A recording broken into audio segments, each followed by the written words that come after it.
Are the G-men of Grambling really considering leaving the SWAC and the FCS altogether to become an FBS program? We're going to be talking about that because that's interesting right after the bumper.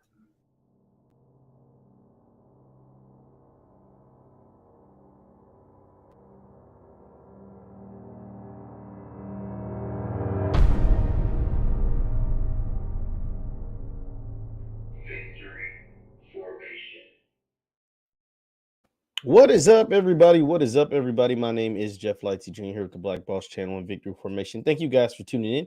Be sure to hit that thumbs up button, like, share, subscribe, and notification bell because we upload every single day. Now, Grambling, the G-men of Grambling have the details of their contract with Coach Hugh Jackson have been released. And we're going to read some of it, but one part that stuck out vividly to me was a bonus incentive that was put in there if Grambling becomes an FBS program. That means leaving the SWAC and becoming an FBS program. That way you get the full 85 scholarships, etc., etc. A ton comes with becoming an FBS program.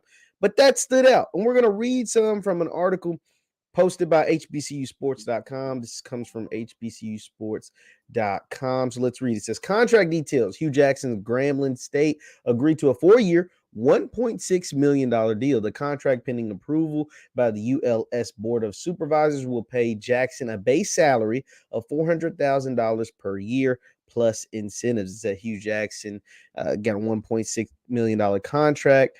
The contract, pending approval, as we just read, will run retroactively from January 1 of this year through December 31st of 2025, and will pay Jackson a base salary of $400,000 per year plus incentives. Those incentives are $10,000 for each win over an FBS program, $15,000 winning a Black College National Championship, so I guess that's subjective, $25,000 for winning the Celebration Bowl, $10,000 for winning the SWAC division title, and $10,000 for earning Coach of the Year or Cody, $7,500 for winning the Bayou Classic, and Jackson would get this is the big one, Jackson would get a one-time payment of $50,000 if Grambling should become an FBS program. Now, this stuck out like a sore thumb to me. The other things makes a ton of sense. And, get money for beating your rival, Bayou Classic, win over Southern. You get money for winning the SWAC division title. That makes sense. You get money for winning the Celebration Bowl, even more money if you win the Celebration Bowl, because that'll probably trigger the Black College National Championship clause. So you get a bunch of incentives and all of that stuff makes sense. But that one-time payment of $50,000 if Grambling should become an FBS program lets me know that Grambling is thinking about making the jump. It lets me know that Grambling has the forethought or foresight to really think about moving up and really think about leaving the SWAC and potentially becoming like a program like James Madison, who recently made the move, or Appalachian State, who made the move a few years ago, and a bunch of other teams that have moved from Division 1 FCS to Division 1, from Division 2 to Division 1 FCS to now the FBS, and have potential to play in some of those FBS bowl games instead of the FCS playoffs or a Celebration Bowl, or to play in potentially, if we're thinking real crazy, a college football playoff. Being a at-large team, or one of those lower conferences like the Conference USA, the Sun Belts, the American, all that kind of stuff. These are things that it makes your mind wonder. But that was interesting to put in there. I was interested to put in the details of getting a one-time payment, because that lets me know that is definitely on the table. That is definitely at play. And that's something that the people working in the infrastructure of Grambling are thinking about.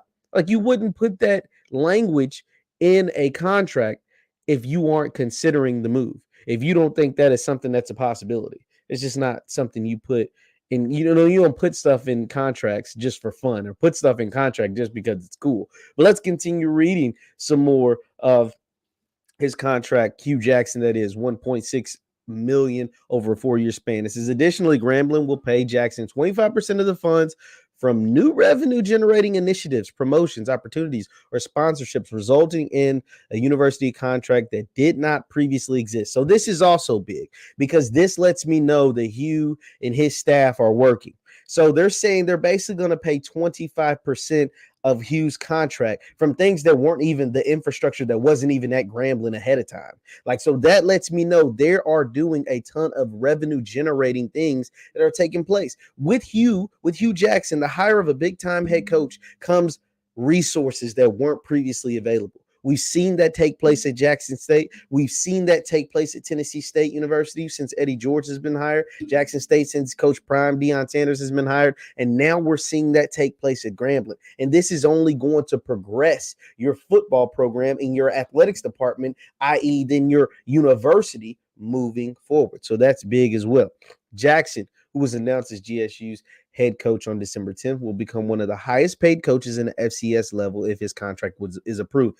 And that's well deserved. We're talking about a man with 30 years experience at the NFL level. We're talking about a man who's been a head coach at the NFL level twice. We're talking about a man who's got a ton of things going for him and a ton of resources that he is pouring into this university. So that does not surprise me at all. Grambling spring game is scheduled for April 2nd at Eddie G. Robinson Stadium, with the team's first regular season game set up for September 3rd against FBS member Arkansas State. And we know if he beats Arkansas State, that'll be an extra 10 grand. So as we know, the G-men will be highly, highly motivated, both from a coaching staff perspective and from a player perspective, because why wouldn't you want to get an FBS win?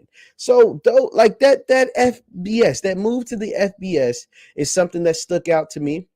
Hugh being one of the highest paid coaches in FCS stuck out to me, but that's well deserved. I understand why it's happening. Those are the major things. But that bringing in, making 25% of his salary being paid by organizations or sponsorships or, associations that hadn't been minted, that hadn't taken place until Hugh got there, also stuck out, because that lets me know he is bringing the resources. We remember when Grambling announced that they will have an NIL deal that was unlike anything we've seen across the country. I want to see how that works out. It sounds like that might be at play. We also heard Hugh, Coach Jackson, on the Pivot podcast. I'm going to run this clip one more time. You guys have seen this on here. I posted this on my Twitter. My Twitter is at JLightsy7, by the way. And this was a thing that also, this is why I believe Grambling's program has no choice but to succeed. And it's because of things like that are in Coach Hughes' contract.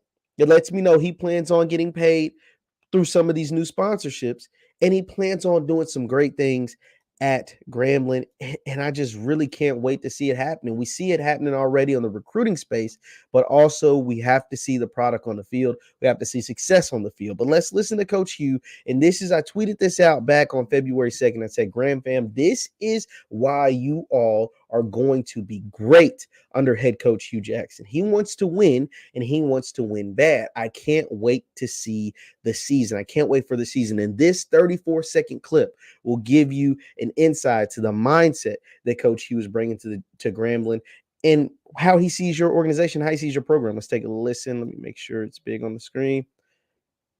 Yeah, and let's take a listen to what he had to say. Yeah, no, flame, but he was one more thing. This is my argument, and this is my thing, and I keep putting it out, put it on everybody else. The resources. Because you've seen big schools shoot now. You're going to Instagram to try to get people. I have money. No. So if that's what it takes, I'm going to do whatever it takes to get Grambling State University to be right on the echelon of where you think Florida is and everybody else. And I'm going to ask all of this Gram fam, join your pocket. Come help us be the best we can be. Because that's all you can do is ask. All they can do is say no. And how could you? And that's awesome, man. That is awesome. I mean, that tells you how he's feeling. That tells you how motivated he is. That tells you how bad he wants. You can look at him and see the passion. Fred Taylor ended up calling it out. He's like, yo, I can see it in your eyes that you want to accomplish something at Grambling and for this HBCU and for all HBCU athletics that hasn't ever been accomplished before. So, this contract, it is what it is. I think it's standard. I think you could be making a ton more money off the field, not being the head coach at Grambling, than he's making at Grambling. But it lets me know he's not doing it for the money. He's doing it for the fact that he can change lives, that he can change a program, that he can help change economic systems in our community. And that's all. You can't do nothing but tip your cap to something like that, because Coach George at Tennessee State, Deion Sanders, and even other coaches within the SWAC, like Willie Simmons and Connell Maynor and Coach McNair, they're all doing this, not necessarily for the money, but because of the impact that it can make in our community. And I love it, man. I love every bit of it. Leave your thoughts in the comments down below. Leave your thoughts in the comments down below. Once again, my name is JeffLightsyJr with the Black Boss channel and Victory Formation. You can subscribe to the Black Boss channel and subscribe to my channel, JeffLightsy Jr. Also, you can follow me on Twitter and Instagram at JLightsy7. That is at JLightsy7. Thank you guys for tuning in, and I will see you next time. Peace.